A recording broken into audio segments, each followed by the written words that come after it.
이 뭐 타이틀 자체가 그렇게 쓰여 있지만 이제 국제법에서 우리가 그 환경 얘기를 하면은 항상 통상 얘기를 하게 되고 환경과 통상 이렇게 얘기를 하면서 이게 좀 상호 이렇게 충돌되는 같이 그런 식으로 얘기를 하는데 그게 좀 이렇게 조화롭게 갈 수 있는 길을 찾는 그 과정에 있다고 보면 이제 그거를 우리가 SD라고 그러죠. Sustainable Development라고 그러죠. 경제 발전도 하는데 그게 여러 가지 그 생태계 자체의 서스테너빌리티를 보호하는 차원에서 인제 발전한다. SD라고 그러고. 그게 인제 휴먼 라이트 이슈까지 발전했다라고 인제 보는 게 그 제 친구와 제 견해이면서 저는 상당히 그 휴먼 라이트 쪽도 상당히 강조를 합니다, 요즘에는.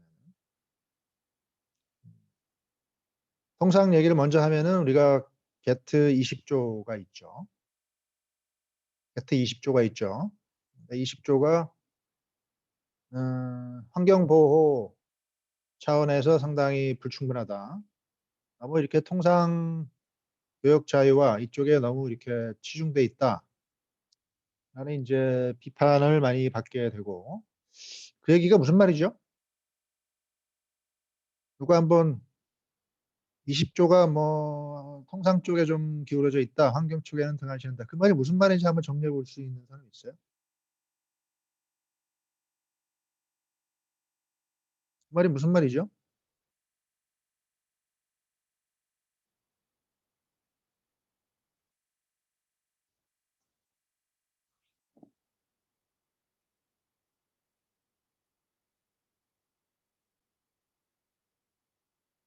이렇게 20 조가 이렇게 있는데 general exception 그래서 국제 통상법상의 모든 의무로부터 일반적으로 예외가 되는 자유를 인제 20 조에 규정을 해 놓고 있기 때문에 이거 자체가 하나의 그 가치죠. 가치고 아 그래도 제목이 exception이니까 WTO 출범 초기에는 하나의 그 진짜로 exception 대우를 받으면서 이 조항들을 상당히 그 엄격하게 해석을 하죠. 굉장히 좁게 해석을 하죠.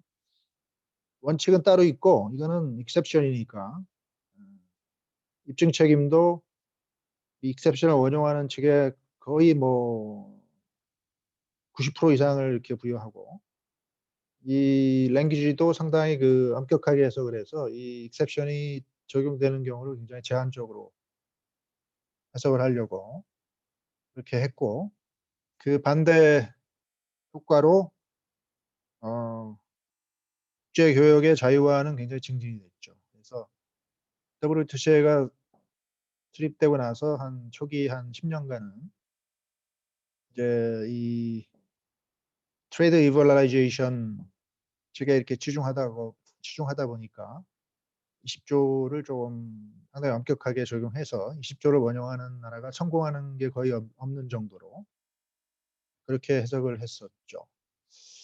뭐 슈림 터틀 케이스까지도 그렇게 됐었으니까. 그래서 인제 그게 엔바이러멘탈리스트 진영에서 상당히 이제 공격을 받습니다.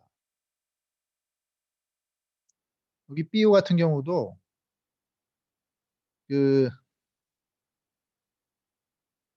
Animal Plant Life for Health를 보호하기 위해서 필요한 조치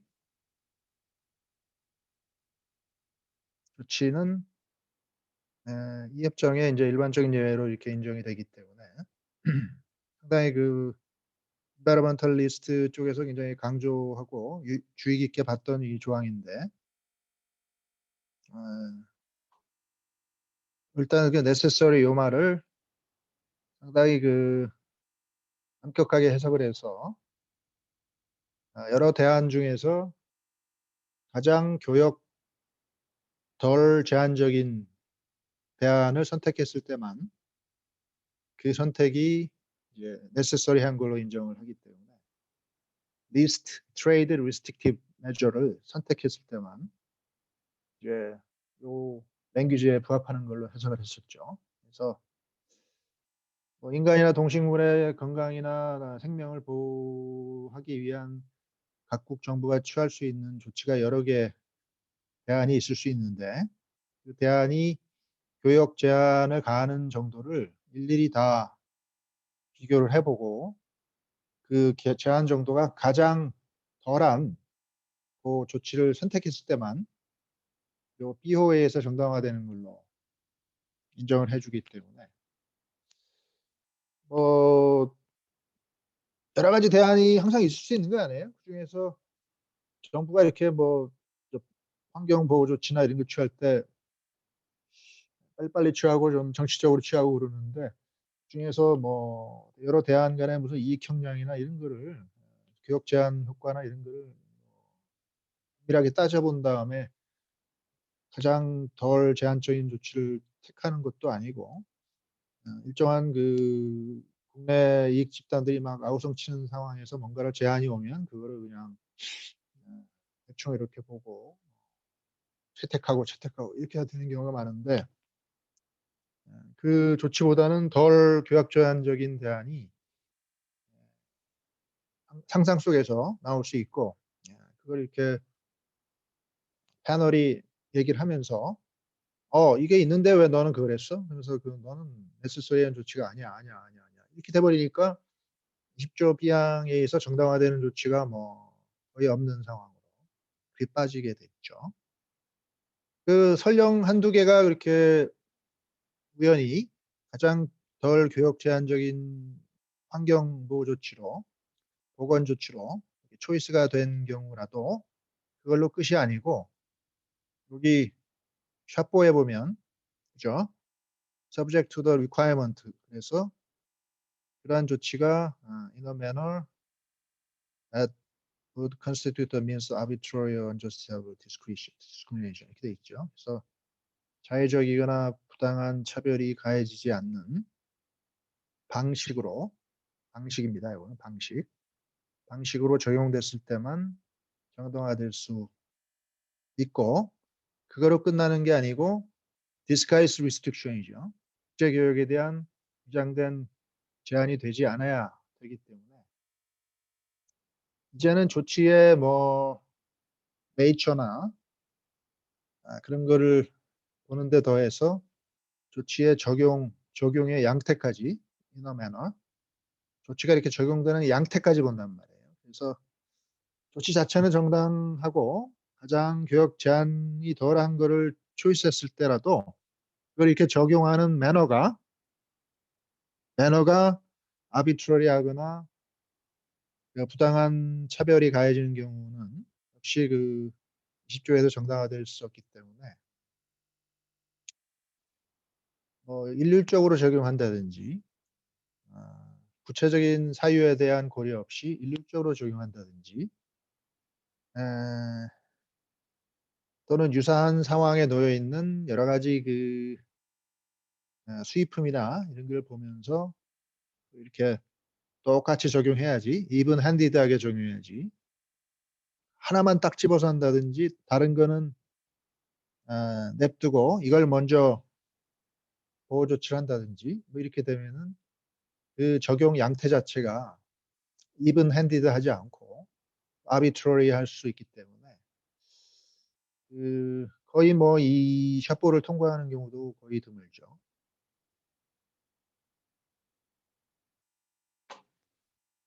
disguise restriction이냐 아니냐 이것도 뭐 정당한 환경 보호 조치라도 그거로 인해서 이익을 얻는 국내 산업은 있기 마련인데 그런 데서 뭐 각종 그 로비나 이런 걸 할 수도 있는 거고 국회의원들이 뭐 그런 얘기를 할 수도 있는데 이제 그런 것들이 disguise restriction이다. 뭐 그렇게 치고 나오면은 그걸 방어하기가 쉽지가 않고. 그래서 하여튼 요 20조 자체가 상당히 그 프로 프리 트레이드 쪽으로 많이 적용이 됐다 그런 얘기고요. 여기 주양의 경우도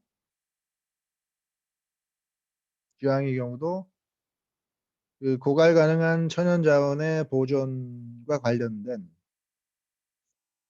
조치도 일반적 예인데 여기는 뭐 다행히 necessary라는 요건은 빠져 있지만 relating to 이렇게 돼 있어서 상당히 그 연관성 자체는 genuine한 연관성은 있어야 된다. 그런 이제 요건을 부과하면서 여러 가지 그 보호 목적이 있는데 그 중에 하나가 exhaustible natural resource를 보호하려는 거다.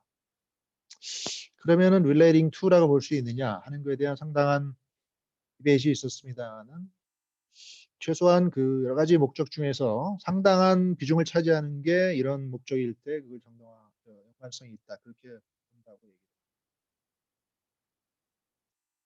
그리고 더군다나 요 지호는 그런 그 환경보호 조치가 국내 생산이나 소비에 대한 제한과 동시에 취해져야만 되기 때문에 수입 후에만 그렇게 도달 가능한 자원을 보호하기 위한 조치를 취하고 국내 생산이나 소비에 대해서는 취하지 않는다든지 약하게 취한다든지 이렇게 되면은 요 effective in conjunction with 요 요건에 맞지 않기 때문에 역시 20조에서 정당화될 수 없고 이 프리즘을 통과하는 경우도 이제 역시 샤프가 기다리고 있기 때문에 매너에 대한 그 테스트를 받아야 되죠. 그래서 뭐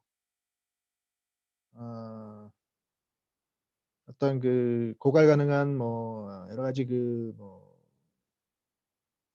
어족 자원도 있고 여러 가지 있잖아요. 그런 그 동물 자원도 있고 이럴 때 어떤 그거를 보존하기 위한 사전에 그 수출국과의 어떤 또는 수입국과의 협상을 좀 제안을 해서 멀티래터럴 니고시에이션 이런 것도 좀 하면서 야 우리 이렇게 환경을 좀 보존해야 되지 않느냐, 자원을 좀 보존해야 되지 않느냐 뭐 그런 노력을 이렇게 사전에 기울이지 않고 대뜸 조치를 취하게 되면은 그 매너 자체가 상당히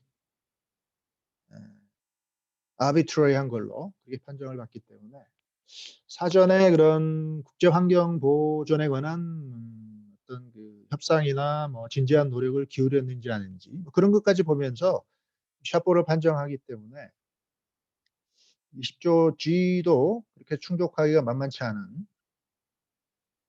그런 조항이었죠.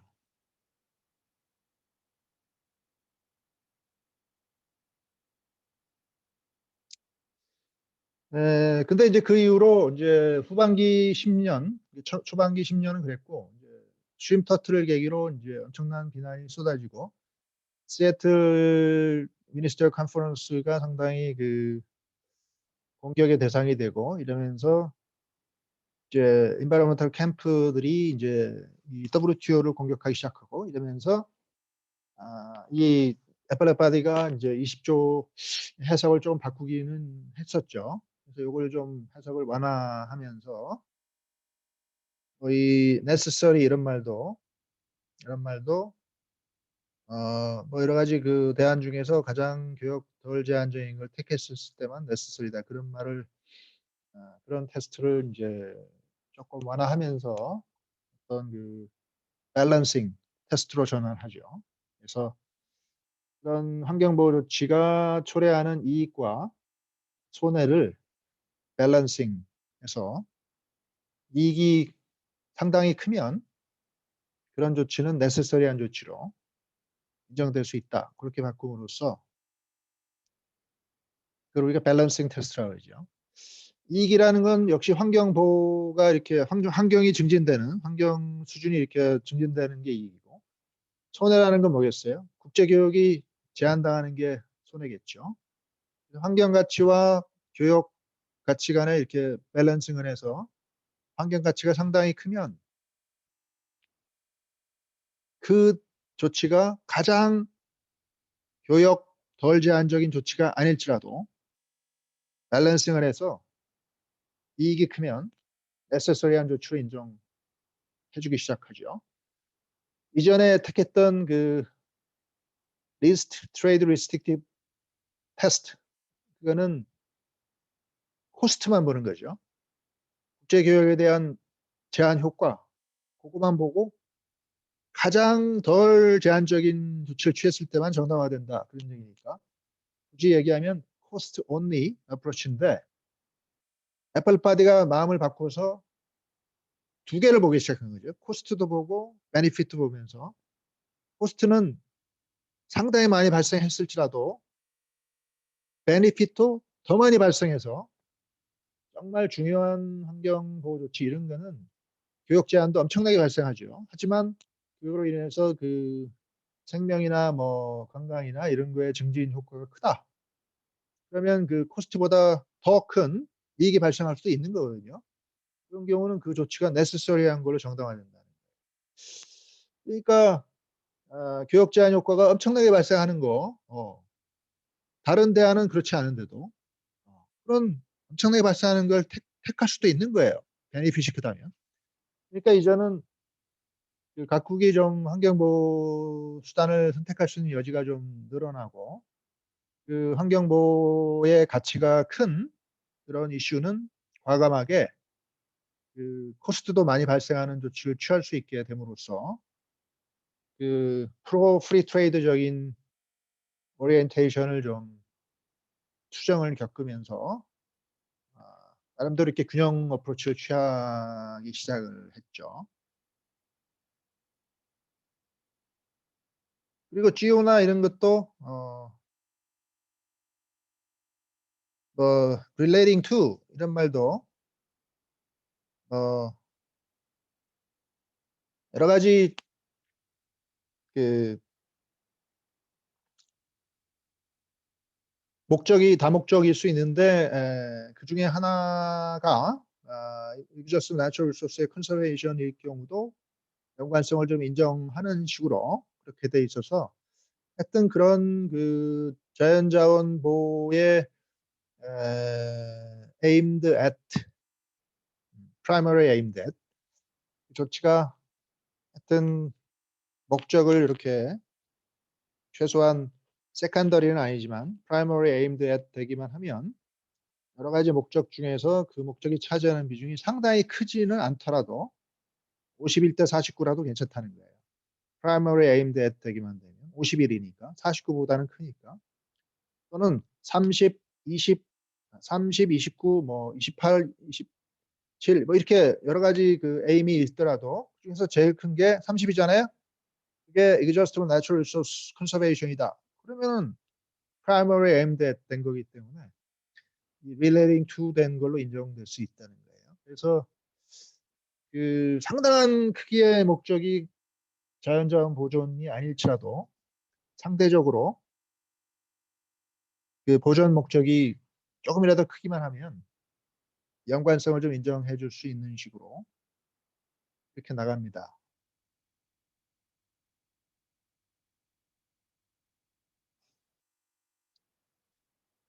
에,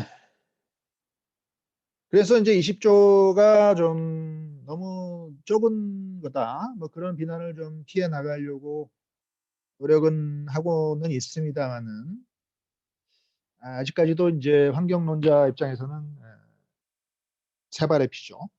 이거는 뭐 샤포도 샤포 원이와 뭐 B호와 G호 두 개밖에 없고, 그죠? 이게 하나의 예시도 아니고 열거돼 있는 것 중에 딱 두 개밖에 없고, 뭐 이븐 핸디드 뭐 이런 요건도 있고 또 밸런싱 테스트는 하고 있습니다만은 그 밸런싱 자체를 그렇게 계량적으로 할 수 있는 것도 아니고 환경이라는 게 그렇게 딱 그 베네핏이 딱 지금 현재 그렇게 나오는 게 전부 베네핏은 아닌 거죠. 포텐셜리 갖고 있는 베네핏도 굉장히 클 수 있는 건데 그런 거를 전부 베네핏으로 잡아줄 수 있느냐 이거죠. 그런 한계를 얘기를 하면서 20조 자체에 이제 불만족을 표시를 합니다. 그 SBS 협정 5조 7항이 있죠. SPS 협정 그 위생 및 식물 위생에 관한 협정이죠. SPS 협정이 있는데 그 가운데 이제 5조가 있죠. 5조 1항을 보면은 그 위생 관련 규제는 그 인간이나 동식물의 보건에 관한 위험에 대한 평가에 기초해야 된다라고 얘기하고 있기 때문에 리스크 어세스먼트를 취해서 정말로 이게 리스크가 있다라고 과학적으로 입증될 때 그거를 규제할 수 있는 거지. 입증되지도 않은 걸 가지고 뭐 수입 규제를 한다든지 이렇게 되면은 안 된다 하는 게 이제 5조의 출발점인데 그게 하나의 중대한 예외가 이제 5조 7항에 이렇게 규정이 돼 있죠. 그래서 이 7항에 보면은 relevant scientific evidence is insufficient 이렇게 돼 있죠. 관련 과학적 근거가 불충분한 경우는 잠정적으로 provisionally SPS 규제를 취할 수 있고 가용한 정보에 기초해서 그렇게 잠정 조치를 취한 경우는 추가적인 필요 정보를 획득하려는 노력을 해서 좀 더 객관적인 위험 평가를 한 다음에 합리적인 기간 내에 SPS 조치를 리뷰해야 된다.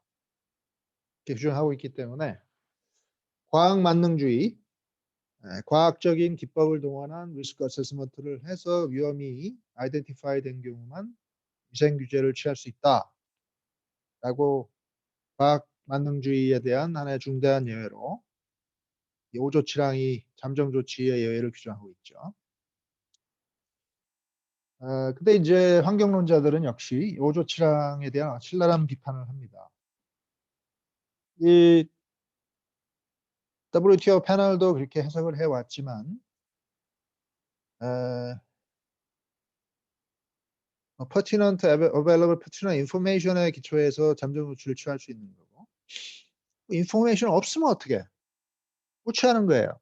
인포메이션에 기초해서 해야 된다는 게. 근데 과학이 모든 인포메이션을 주진 않잖아요.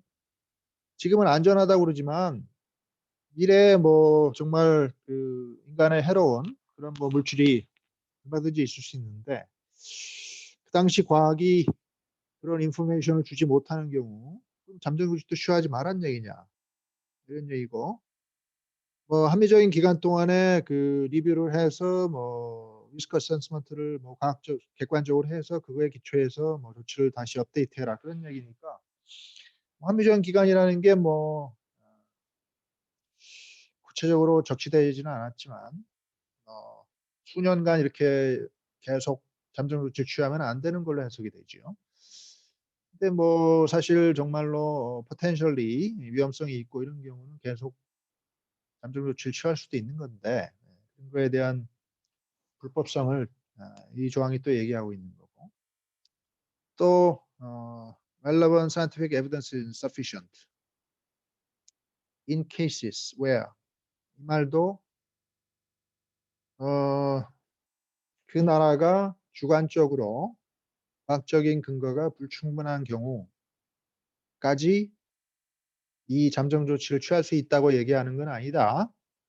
이렇게 펠럿바드가 얘기를 하면서 저파한 애플 케이스에서 주관적인 불충분성까지 이 잠정 조치를 예외를 원용할 수 있게 해주는 게 아니라는 거예요.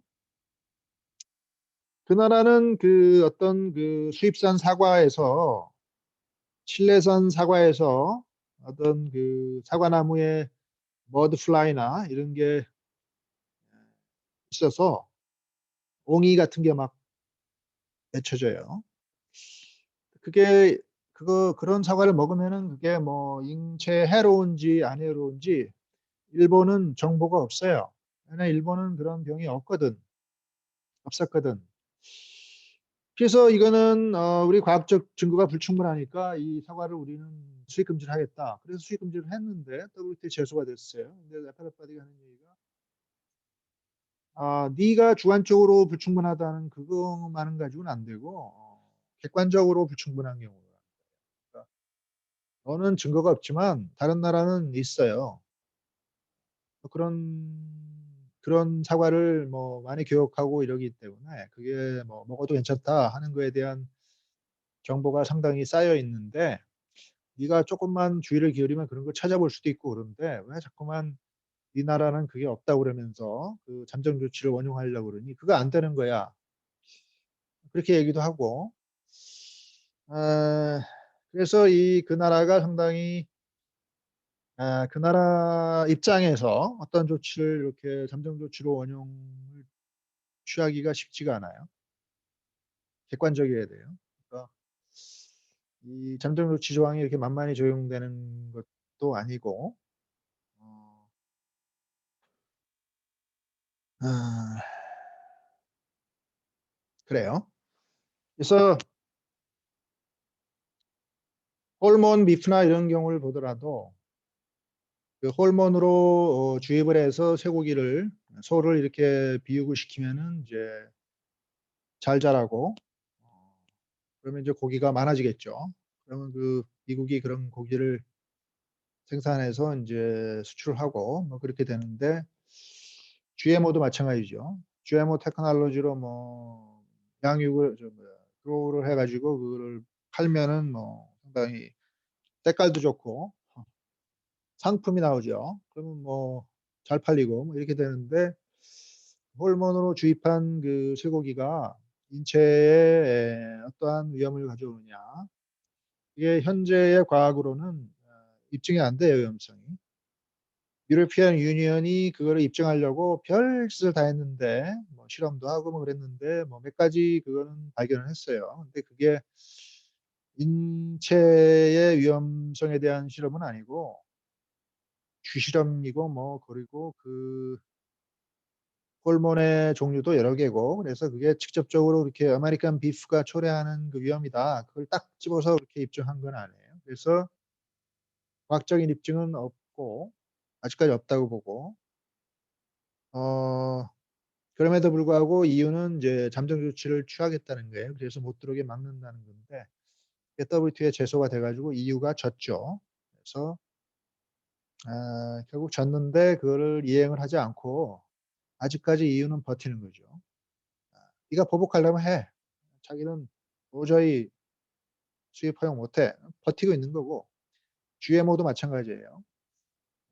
GMO가 정말 해롭다 그 증거는 딱 떨어진 게 없어요. 근데도 지금 막고 있는 거고 그래서 티격태격하고 있는 건데 현재 과학은 증거가 없더라도 그게 미래에는 달라질 수 있고 과학이 맞는 건 아니라는 거죠.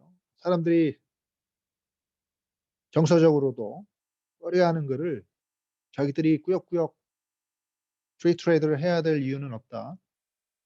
그런 얘기까지 나오고 있기 때문에 오조치랑은 이제 그렇게 하면 안 된다 하는 걸로 조건화되어 있는 상당히 내로우한 예외만 허용하는 거기 때문에 오조치랑의 예외가 너무 좁다. 그렇게 얘기를 하면서 어, 엄청난 비난을 이제 해대죠.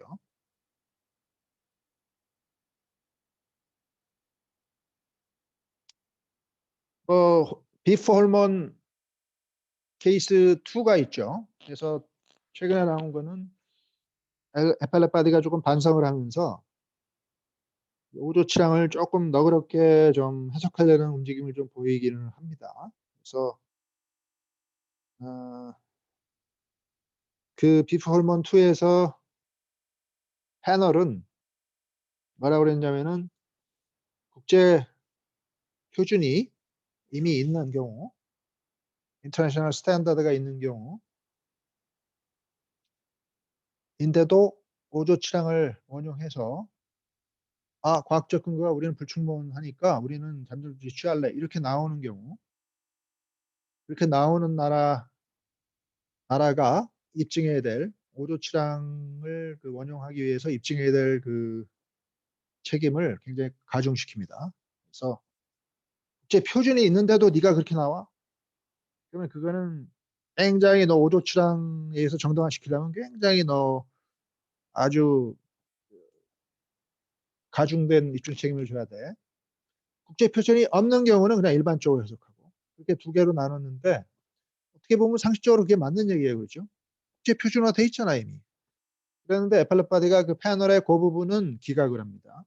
그러면서 국제 표준이 있거나 없거나 상관없이 그냥 일반적인 입증 책임 기준을 적용해서 오조치랑을 원용할 수 있으면 하는 거고 아니면 안 하는 거지. 왜 국제 표준이 있다고 해서 오조치랑이 가중된 입증 책임을 그 수입국이 져야 되느냐?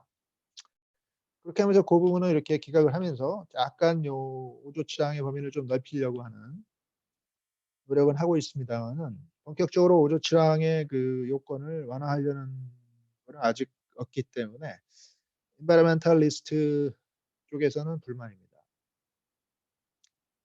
precautionary approach까지도 얘기하고 있는데 이 오조치랑은 precautionary approach와는 거리가 멀다는 거죠. 증거는 없지만 미리 precautionary 어떤 규제를 할 수도 있어야 된다. 그게 이제 환경법의 하나의 그 원칙으로까지 자리 잡고 있는데 오조치랑은 그거로부터는 거리가 멀다는 거죠.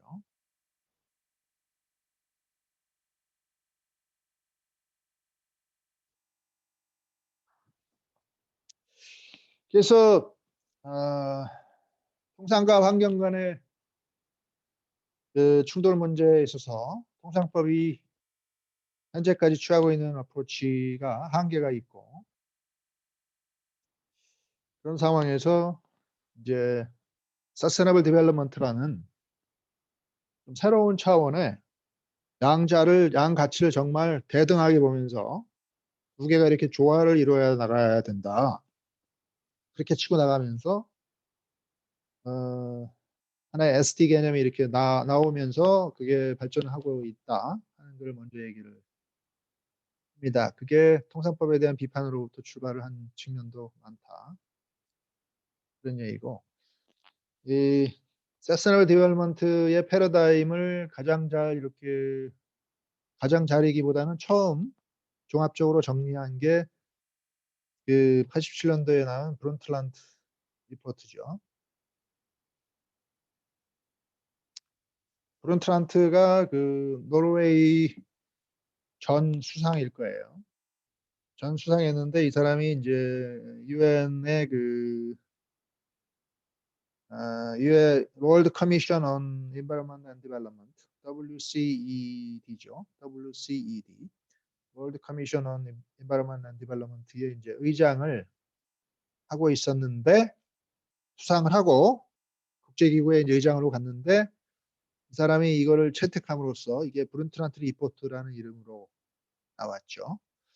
그러니까 여러분도 나중에 큰 자리에 가가지고 뭐 이렇게 딱 국제기구에 뭐 체어하고 할 때 이런 걸 하나 채택을 해야 돼요. 그럼 여러분 이름이 딱 따라붙는 거야.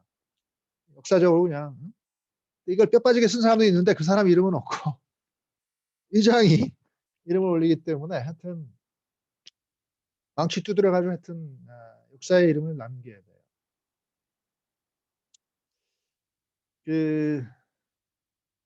그 가운데 제가 판단하기에 이게 리포트가 굉장히 길죠.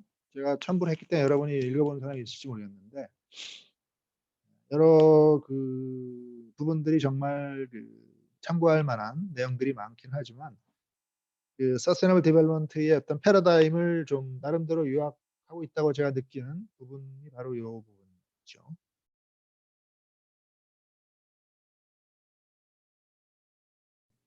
그러니까 무슨 다른 얘기 하는 거예요? 무슨 얘기 하는 걸까요?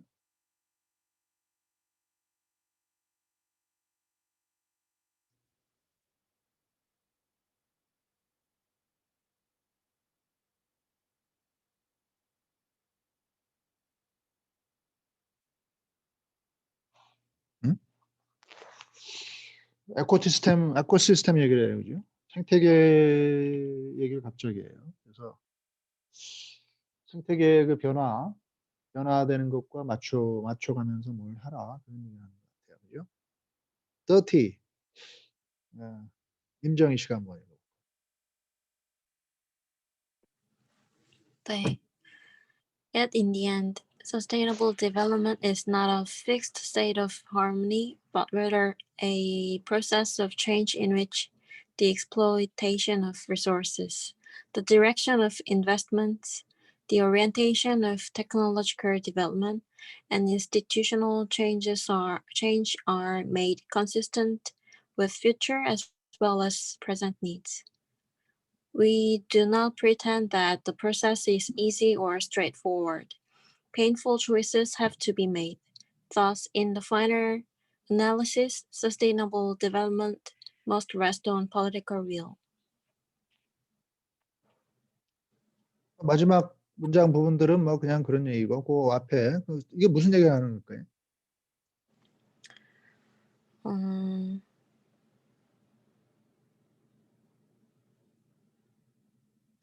그러니까 어떤 고정된 개념, 지속 가능한 개발이라는 게 고정된 개념이 아니고 계속해서 변화되는 거에 그러니까 가변적이고 조화로운 그런 형태로 이루어져야 되는 거를 말하는 것 같습니다. 아무튼 요 4개의 패러그래프이 최초로 SD 개념을 정리를 했고 브룬트라트 리포트가 지금 뭐 굉장히 유명한 것 중에서도 제가 보기에는 이 부분이 가장 핵심이 되는 부분이기 때문에 요거를 열심히 이해를 하면 제가 볼 때 박사 논문이 서너 개는 또 나올 수가 있어요. 요걸 기초로 충분히 나올 수 있어요. 아직 그렇게 누가 이렇게 쌈박하게 정리해 놓은 걸 제가 못 봤어요. 서스테너블 디벨롭먼트, 서스테너블 맨날 얘기는 하는데 그게 뭐 어떠한 스코프가 있고 그게 뭐 어떠한 개념이고 뭐 그거를 이렇게 딱 체계적으로 딱 설명하는 그거 없는데 그냥 서스테너블 디벨롭먼트 그런 얘기는 막 해대요. 제가 이해하기로는 요 네 가지 측면이 이제 SD의 구성 부분이라고 보는데 혹시 그 첫 번째는 인터제너레이셔널한 세대 간의 밸런스가 필요하죠. 그래서 현 세대와 미래 세대 간의 그 니즈 간의 이제 밸런스를 유지를 해야 된다. 인터제너레이셔널한 차원이죠. 그게 2차원이겠죠. 2차원이 있는 거고. 두 번째는 리치 앤 푸어 간의 밸런스가 있어야 돼요. 리치 앤 푸어 간의 밸런스가 있어야 돼요. 부자들은 뭐든지 다 가질 수 있고 그거는 뭐 에코노믹 웰스의 경우는 그게 통했는데 이 프리 트레이드 같은 경우 그렇죠. 근데 이 ST 개념은 그렇지는 않다는 거예요.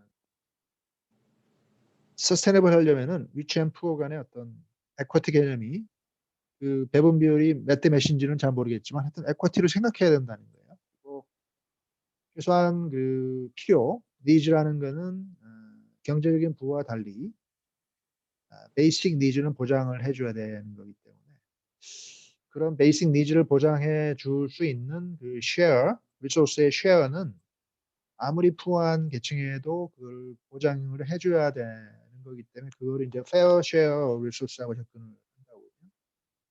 리치 앤 푸어라는 또 2차원이 있죠. 인터제너레이션 한 차원이 있고 리치 앤 푸어 간에 또 하나의 스테이틱한 현재 제너레이션만 볼 때 리치 앤 푸어가 있는 거고 미래 제너레이션도 리치 앤 푸어가 있는 거죠. 그러니까 1번과 2번을 합치면은 4차원 퍼스펙티브가 탄생하는 거죠. 3번은 에코시스템과의 밸런스를 유지해야 돼요.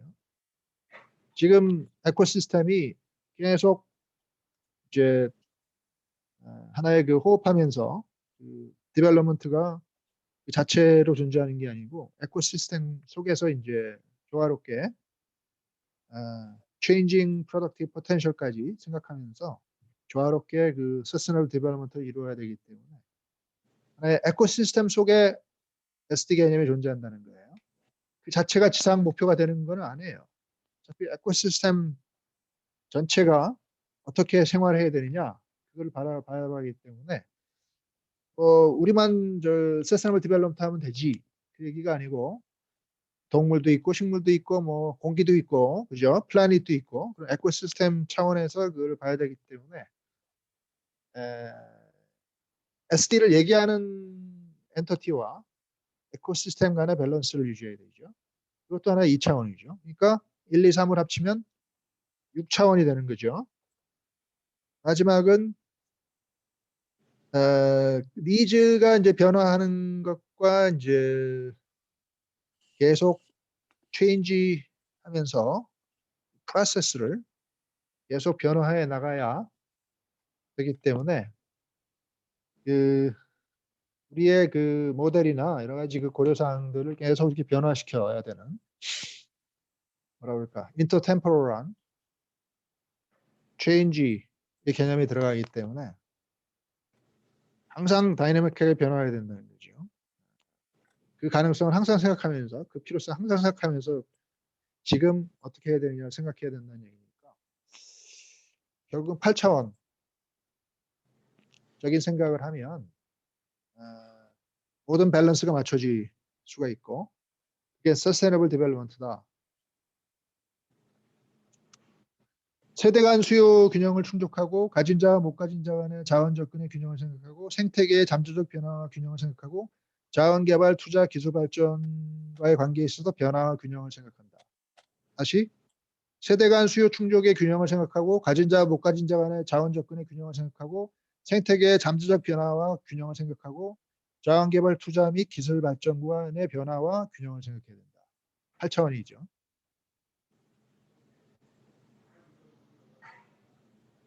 그 얘기를 하고 있는 것 같은데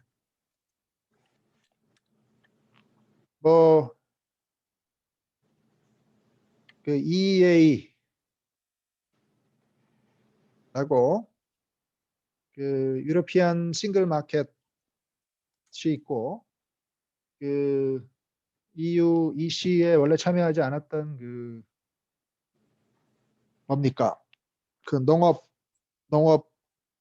후진국들이죠. 그런 나라들은 그 농업 경쟁력이 없기 때문에 거의 싱글 마켓에 들어오면은 다 망하니까 자기 나라 농업이 거기 무서워서 못 들어온 나라들 아이슬란드라든지 뭐 리텐슈타인, 노르웨이 이런 나라들 에프타라는 걸 만들었죠. 에프타라는 걸 또 만들었죠. 그래서 그 유러피안 싱글 마켓과 에프타를 합치는 pan 유러피안적인 마켓을 형성한 게 EEA 어그리먼트죠. 유러피안 이코노믹 에어리어죠. 그 협정의 프리앰블을 보면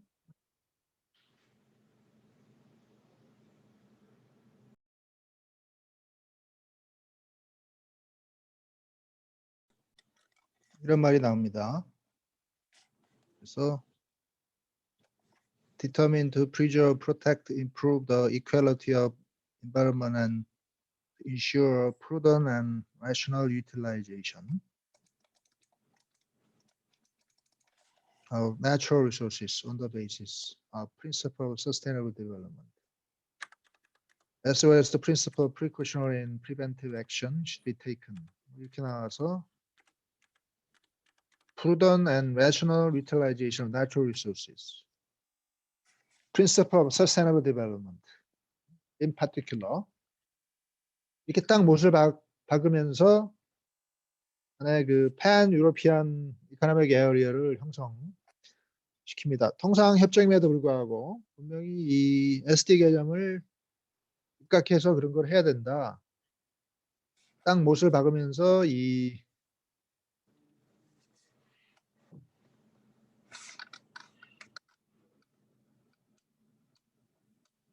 출범을 했고 이 롬의 컨벤션도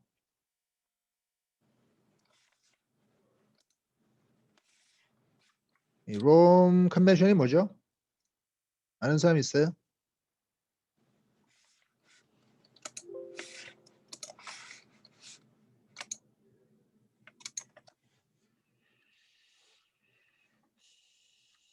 이 89년은 이제 제 4차 롬 컨벤션인데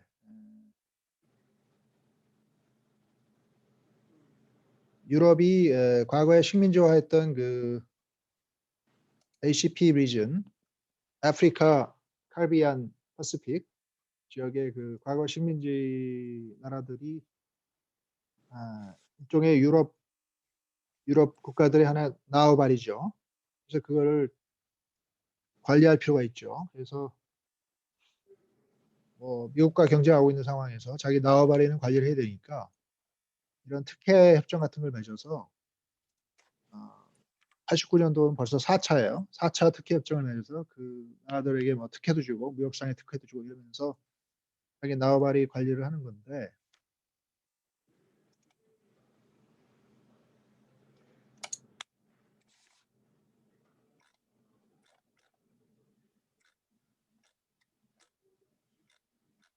이 협정이 엄청나게 깁니다.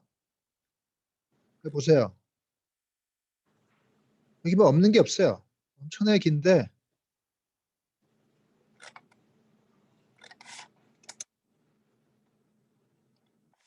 목차가 끝이 없어요. 목차가 끝이 없는데 그걸 제가 뭐 다 볼 수는 없고 하여튼 간에 SD 개념에 입각해서 이 로메 컨벤션이 이제 상당히 그 팬 유러피안 플러스 SCP 과거 식민지 국가들까지 이렇게 확장을 하면서 이미 그 문제를 이렇게 다뤘고 72년도에 이제 스톡홀름 데클레이션이 그 이전에 있었고 그 이전은 리오 데클레이션이 있었죠. 그래서 우리가 스톡홀름 데클레이션을 보면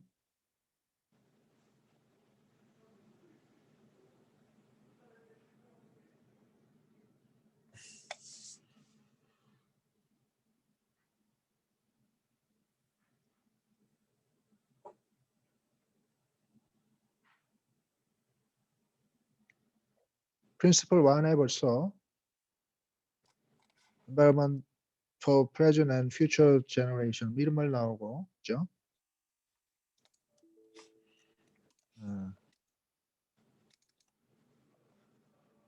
safeguard for the benefit for the present and future generation 이런 말 나오고 뭐 이런 하이라이트된 부분들이 이렇게 프린시플에 이렇게 들어가면서 그죠? 이런 얘기 나오고 뭐 이런 얘기 나오면서 그런 그 SD적인 개념이 이렇게 들어가 있고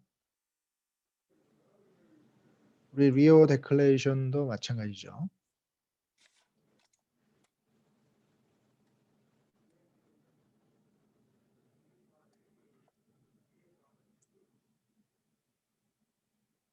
근데 이제 common and differentiated responsibility 요거를 선언한 게 프린시플 7에 들어가 있어요. 이게 가장 유명하죠. 리오 데클레이션의 프린시플 7 그러면은 이제 common and differentiated responsibility 아니겠습니까? 그래서 선진국은 좀 더 가중된 환경보호 책임을 지고 개독은 경감된 걸 지고 Sustainable Development 목표를 이렇게 추구하자 그러면서 Sustainable Development라는 말이 엄청나게 많이 나오죠.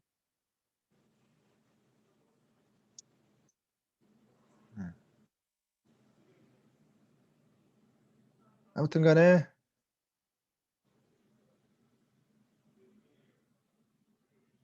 그렇게 이제 규정이 돼 있는데 그걸 이제 종합 정리한 리포트가 이제 나오고 그래서 이제 첫 번째가 인터제너레이션 한 그 2차원 액시스를 생각해야 된다. 이렇게 정의를 내면서 인터제너레이션 문제가 이제 상당히 그 하이라이트가 됐었죠.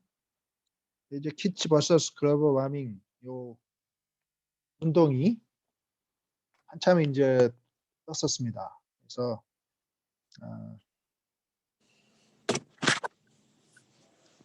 알렉스 루어즈죠. 알렉스 루어즈라고 하는 그 사진이 있나? 이 사람이죠. 미국 캘리포니아 지역에 그 이 운동을 처음 시작할 때는 12살인가 그랬을 텐데 12살이면 그 중학생인가? 초등생인가? 그때 이제 요 키츠 vs 글로벌 와밍 운동을 이제 시작하면서 이게 상당히 그 전 세계 이제 어린이들을 엮는 하나의 그 운동이 됐고 인터제너레이션한 측면을 부각시키는 굉장히 획기적인 이제 일이었죠. 그래서 이 어린 세대가 이제 정식으로 정부에게 막 요구를 하는 거죠. 노르웨이 또 여러 가지 케이스가 있었습니다만은 각국 정부에 이렇게 왜 우리 세대가 누릴 수 있는 니즈를 네 세대들이 지금 익스플로이트 하냐 이거죠. 그런 식으로 개발하면 안 된다. 우리 권리를 니들이 뺏는 거야. 라고 하면서 소송도 하고 뭐 캠페인도 벌이고 하면서 청원도 하고 그래서 여러 가지 운동을 하고 뭐 그러는데 이런 유튜브 같은 데 보면은 뭐 얘가 이렇게 얘라 그러면 좀 그런데 전 세계적인 유명인이죠, 지금. 지금은 아마 19살인가 뭐 18살인가 그럴 거예요. 그래서 이제 요 운동이 상당히 유명해졌는데 원래는 요 www.kids vs.globalwarming.com 여기서 시작을 해서 이제 웹사이트를 구축해 놓고 여러 가지 그 자료도 올리고 뭐 이렇게 했는데 이걸 한번 들어가 보면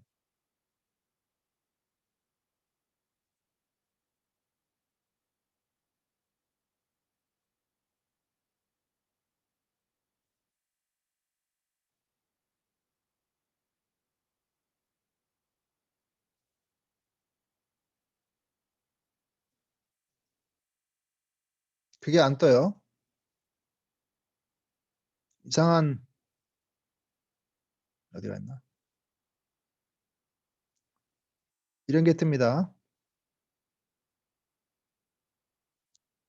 보입니까? 뱅킹 파이낸셜 서비스 일본어로 막 이렇게 된 게 나오고 그래서 키츠 버서스 글로벌 왕이잖아요. 닷컴. 그래서 이게 또 세이프하지 않은 웹사이트라고 막 떠요. 그래서 제가 그 배경을 모르겠는데 원래 분명히 이 키스 버서스 글로벌 와밍닷컴에서 출발했어요. 이 운동이. 근데 이게 아마 애들이니까 무슨 웹사이트에 그 도메인 네임을 뭐 등록을 하지 않고 그래가지고 어떤 다른 회사에서 이걸 차지한 것 같기도 하고 아니면은 일부러 그 트레이드계에서 이걸 방해하기 위해서 이 도메인을 그냥 차지해버리고 뭐 이런 거 그냥 띄워놓고 그러는지 모르겠는데 하여튼간에 이 도메인을 뺏겼어요. 이게 굉장히 유명한 도메인이었는데 아무튼간에 지금은 이렇게 이상한 뭐 이런 게 떠버리고 왜 서비스 앤 파이낸스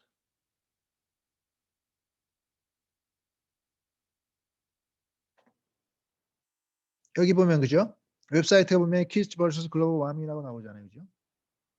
누르면은 그 서비스 앤 파이낸스 뜬다고. 서비스 앤 파이낸스 회사가 왜 그 도메인 네임을 키츠 vs 글로벌 와밍으로 해요? 하여튼간에 뭐 방해하려는 의도가 있는 거. 나쁜 놈들이죠. 그래서 요즘에는 도메인을 바꾼 것 같아 이름을. 그래서 여기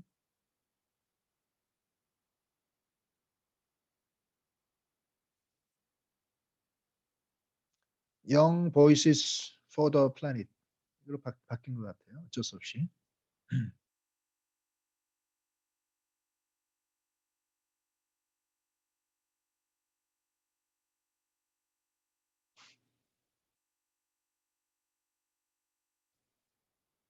여기 보면 뭐 이런 식으로 만들어 놓고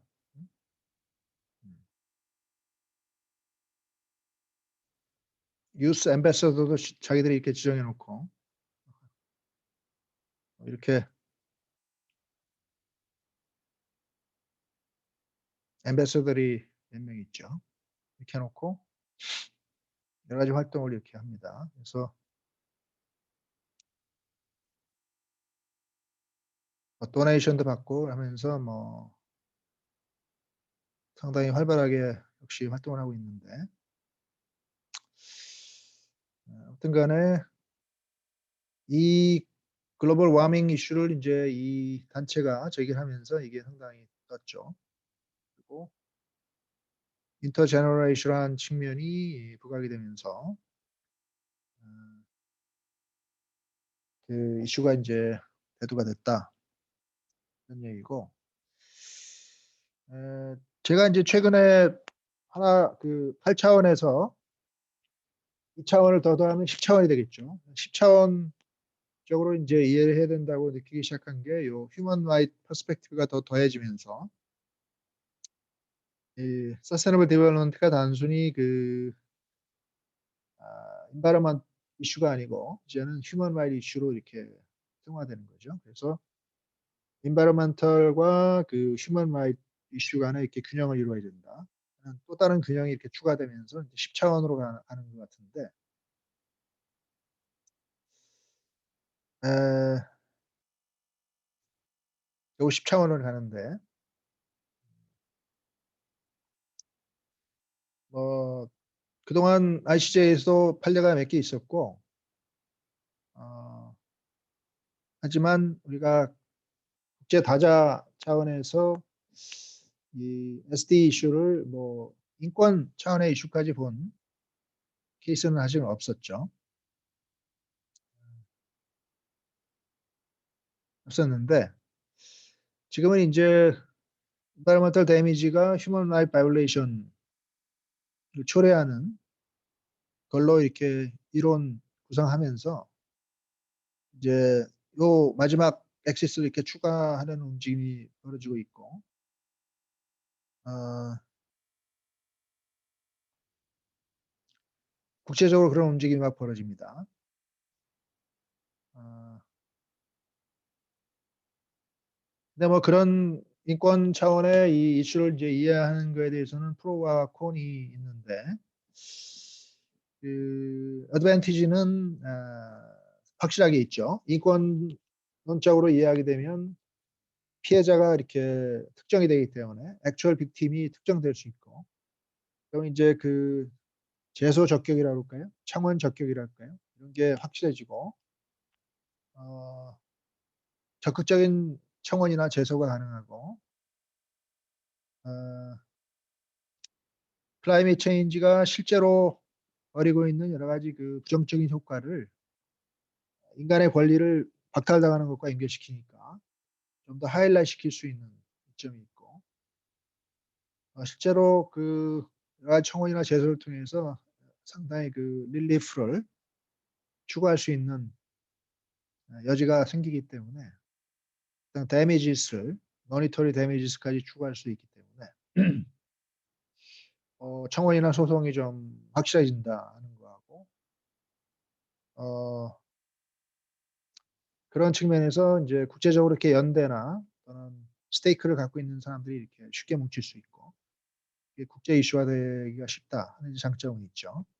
근데 인제 반대하거나 인제 그런 측면을 좀 비판하는 쪽에서는 이 휴먼 라이트 이슈로 이게 발전시키게 되면은 너무 인간 위주로 이 권리를 이해하게 된다는 거죠. 인간뿐만 아니고 에코시스템 자체라든지 동식물이라든지 이런 거에 대해 권리로 우리가 인식을 할 수도 있는 이슈인데 너무 인권이라는 휴먼 오리엔티드 된 개념으로 좁히기 때문에 좀 간접적인 그런 어 영향에 대한 얘기밖에는 에코시스템에 대해서 할 수밖에 없다. 그런 한계가 있다는 얘기고 또 인권 보장이라는 게 일단 인권 침해가 있을 때 발생하고 난 다음에 그거를 릴리프를 추구하는 거기 때문에 사후적인 구제 채널일 수밖에 없기 때문에 사전적인 prior violation이 요구가 되고 그다음에 인제 구제 개념으로 가기 때문에 그 환경에 대한 어떤 프리벤션 측면이 좀 등한시될 수 있다는 거죠. 그래서 인권 개념을 가는 게 반드시 그 올바른 건 아니다. 뭐 그런 얘기고. 어떤 인권이라는 게 각 국에 좀 스페시픽한 측면이 있어서 국내의 어떤 특정적인 그런 이제 연대나 이런 게 가능한데 국제적인 연대는 좀 한계가 있는데 서로 인권 개념이나 뭐 수준이나 이런 게 좀 다르잖아요. 근데 환경 이슈는 트랜스바운더리한 성격이 있기 때문에 그런 측면에서 인권으로 이해하는 게 반드시 좋은 건 아니다. 그런 얘기고.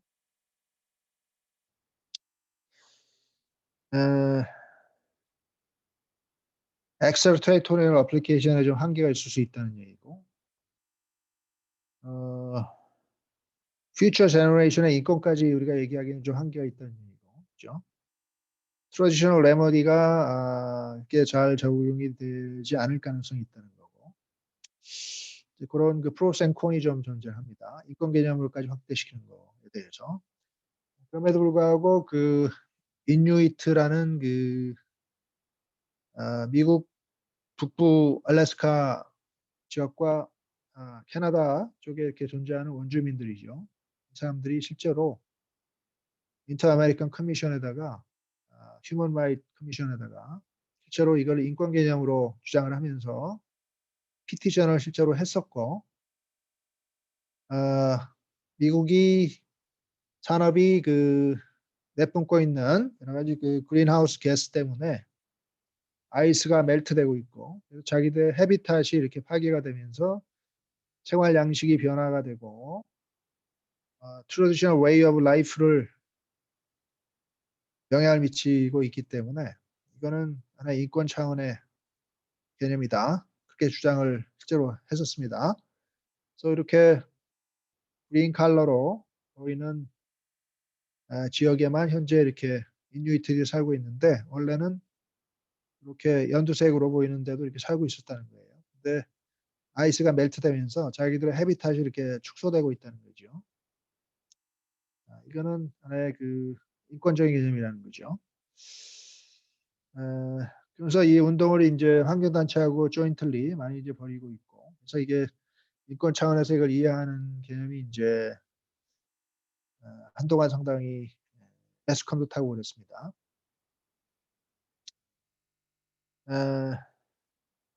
뭐 아크틱 클라이밋 임팩트 어세스먼트나 이런 거 이렇게 진행하면서 실제로 생활 양식이나 그 생활 그 거주지가 이렇게 영향을 받는 그런 거를 이렇게 푸드 프리저베이션 메서드나 이런 게 영향을 받는 자기들이 이렇게 헌팅이나 트래블 하는데 직접적인 영향을 받는다는 거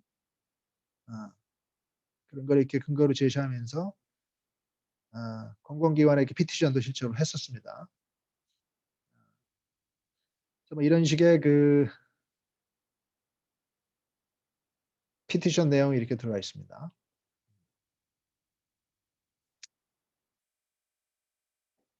그리고 뭐 북극이나 남극이나 뭐 이런 지역에 이제 역시 그런 그 클라이밋 체인지 문제가 일상생활에 대한 영향 이런 거를 근거로 문제를 이제 제기를 하고 스킨 캔서나 뭐 선번 이런 게 증가했다는 얘기고 디지즈의 양태가 이렇게 바뀌면서 그런데 이렇게 취약한 자기 종족들이 그 병에 좀 약하게 됐다는 얘기고 미래 세대는 더 할 거라는 얘기를 하면서 문제를 제기했죠. OAS Organization of American States OAS의 그 멤버인 미국 상대로 OAS에도 문제를 제기하고 어떤 북미 인권 시스템의 문제를 제기를 했습니다. 미국은 그 ICCPR이죠. B규약이죠. UN B규약 당사국이고 A규약 ICESCR 이거는 사인을 했는데 비준은 안 했죠. 아직 안 했죠. 그래서 경제적, 시민적, 경제적, 사회적, 문화적 권리에 관한 그 인권 규약 뭐 비준은 안 했지만 ICCPR에는 이제 비준을 했기 때문에 ICCPR에 들어가 있는 여러 가지 그 civil and political rights를 침해하고 있는 측면 이런 거를 좀 공격을 많이 했습니다.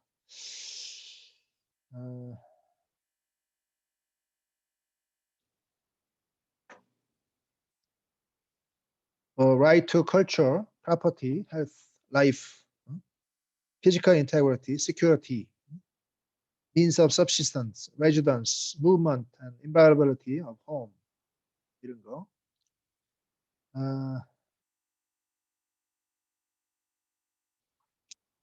UNFCCC 이런 데도 이제 비준을 했는데도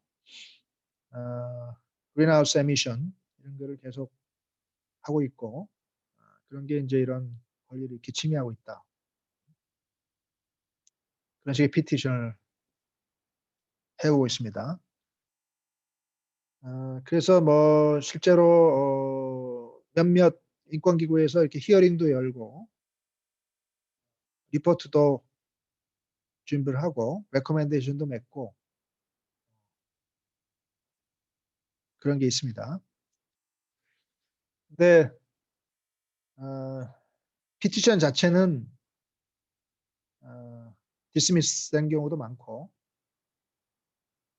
히어링이나 이런 걸 통해서 이렇게 뭐 여러 가지 권리 주장을 하고 뭐 이러면서 아직 그 인권 개념으로까지 이거를 확인한 어떤 그 정식 리포트나 뭐 판례나 이런 건 나오지 않고 있는데 이게 이제 점점 이 가속화되고 있기 때문에 앞으로 이 인권 퍼스펙티브가 이 자리 잡을 수 있을지 여부가 상당히 관심이 있습니다. 여러분이 관심 있는 학생은 한번 인권 측면에서 뭐 서스테이너블 디벨롭먼트를 한번 정리하는 그런 뭐 박사 논문도 쓸 수 있을 것 같아요.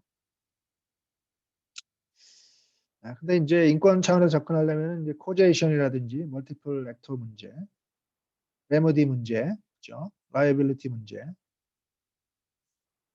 스테이트 리스폰서빌리티 문제 이런 거를 좀 관련된 그 국제법적 이슈들이 발생하는데 그걸 어떻게 해야 된다든지 그런 거를 좀 여러분 정리해 볼 수 있을 것 같아요. 아사베스칸도 마찬가지입니다.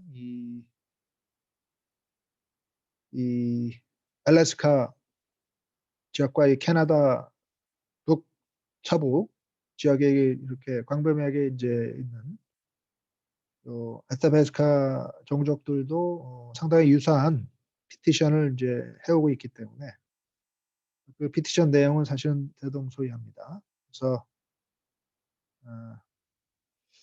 일단 그 단순한 환경 파괴가 아니고 그 환경에 직접적인 그 생활을 의존하고 있는 어떤 그 종족 단위가 이거를 이제 인권 문제로 이렇게 접근하고 있는 실제로 ICJ의 그 권고적 의견을 요청을 하려고 하는 시도를 하고 있는 나라도 있죠. 그래서 유엔 총회가 결의를 하면 ICJ에서 권고적 의견을 요청할 수 있기 때문에 클라이밋 체인지나 이런 그린하우스 가스 이미션이 어떤 인권을 침해하고 있는지 아닌지 이런 거를 ICJ에 권고적 의견을 요청해서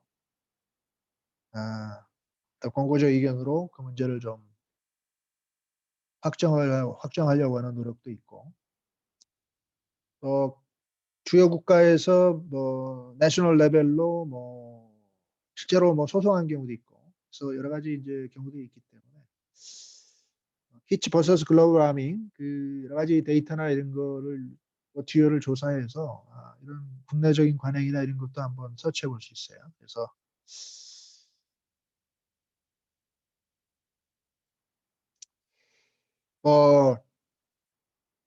다시 한번 이렇게 한번 정리해 보면 Sustainable Development라는 개념이 Human Faced Sustainable Development다. 그런 개념으로 좀 이렇게 진화하고 있는 것 같고 그러려면 이제 10차원적인 생각이 필요한데 인터제너레이션한 밸런스 유지하면서 리치 앤 푸어 간의 베이직 니즈에 대한 밸런스를 유지하면서 에코시스템과 하모니를 이루면서 그 present and future needs와의 consistency를 유지하면서 이 SD 과정을 다이내믹하게 변화시켜야 된다는 역동성도 고려하면서 just development 이건 제가 붙인 말인데 조금 environmental human rights라고 할까?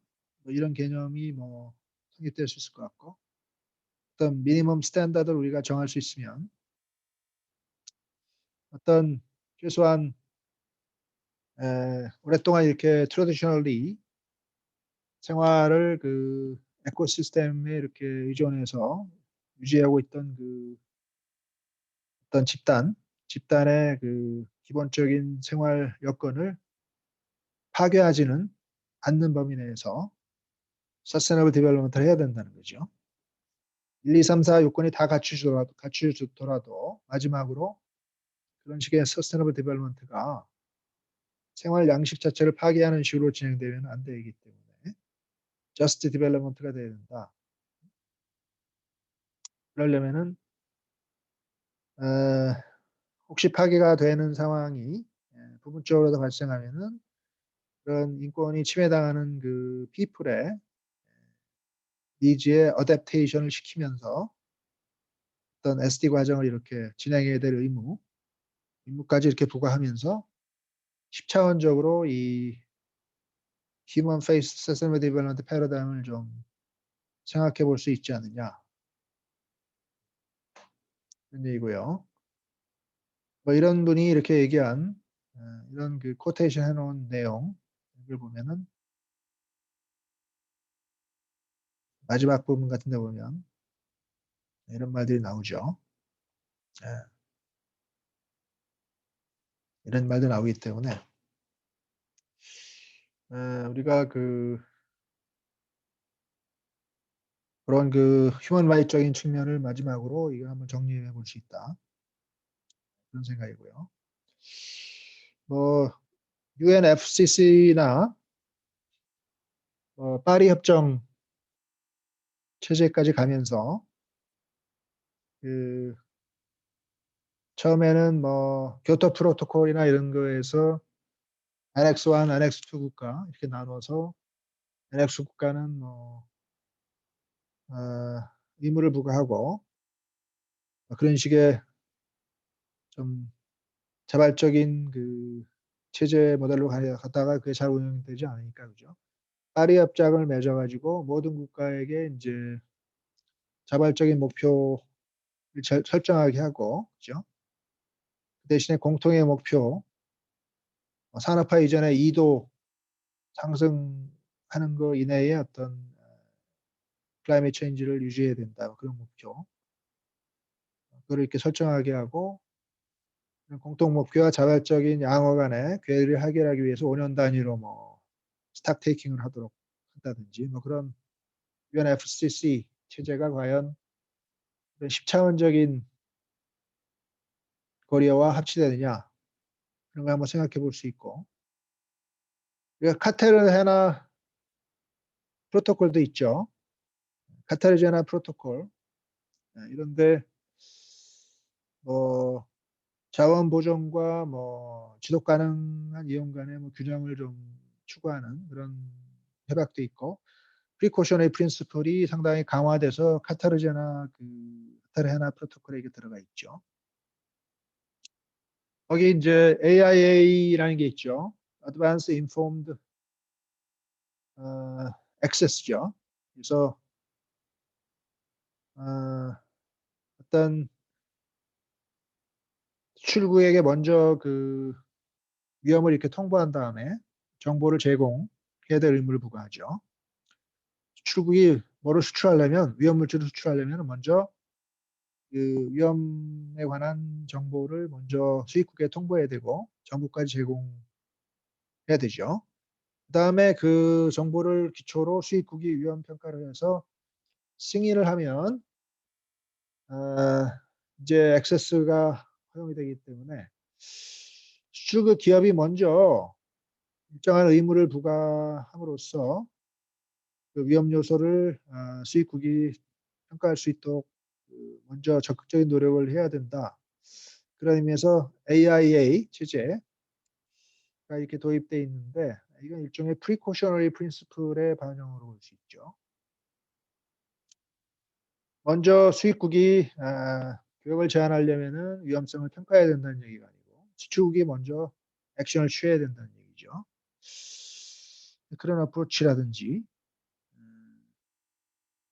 바젤 컨벤션 이런 데 보면은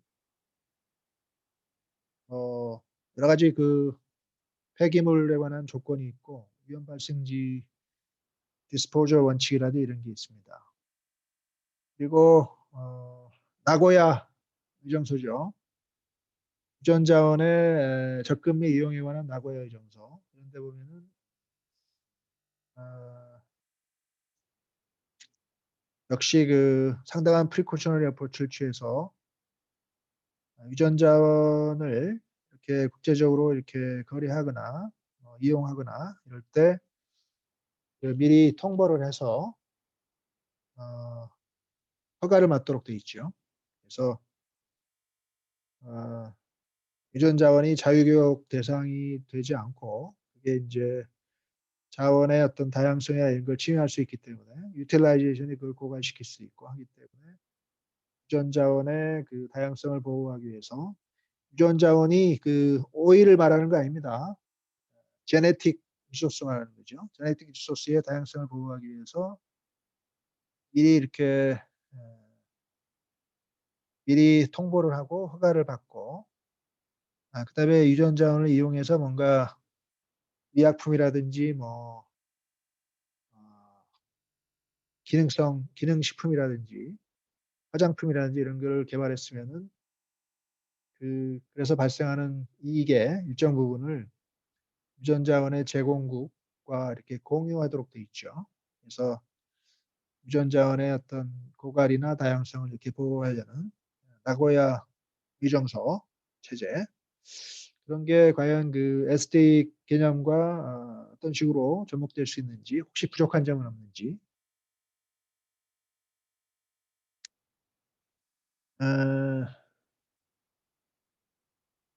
뭐 여러 그 환경 협정 기존의 환경 협정들이 여러 가지 이제 다양한 어프로치를 취하고 있는데 그게 그 서로 간에 SD 개념과 관련해서 조금 비교 분석이랄까요? 이런 걸 할 수 있고 반드시 환경 협정이 아니더라도 일반 협정이나 통상 협정일지라도 환경 보호에 관한 또는 서스테이너블 디벨롭먼트에 관한 일정한 그 예외라든지 뭐 일정한 그 에코노믹 코퍼레이션에 관한 조항이라든지 액티비티에 관한 조항이라든지 그런 부분들이 있기 때문에 그런 부분들이 너무 무책임하게 규정되어 있는지 아닌지 한미 FTA는 제대로 이 서스테이너블 디벨롭먼트 개념을 잘 인코퍼레이트 하고 있는지 아닌지 한유 FTA는 챕터가 있는데 아예 서스테이너블 디벨롭먼트 챕터가 있는데 그거는 뭐 제대로 구성이 되어 있는지 아닌지 하는 거를 저는 이 10차원적인 그 패러다임에 입각해서 항상 생각하고 있는데 여러분 나름대로 어떤 식으로 그 SD 개념을 패러다임을 잡고 그거에 입각해서 기존의 여러 협정들을 좀 비교하면서 비판적으로 접근할 수 있는지 하는 거를 생각하면서 석사 논문도 쓸 수 있고 박사 논문도 쓸 수 있고 여러분 발표도 할 수 있습니다.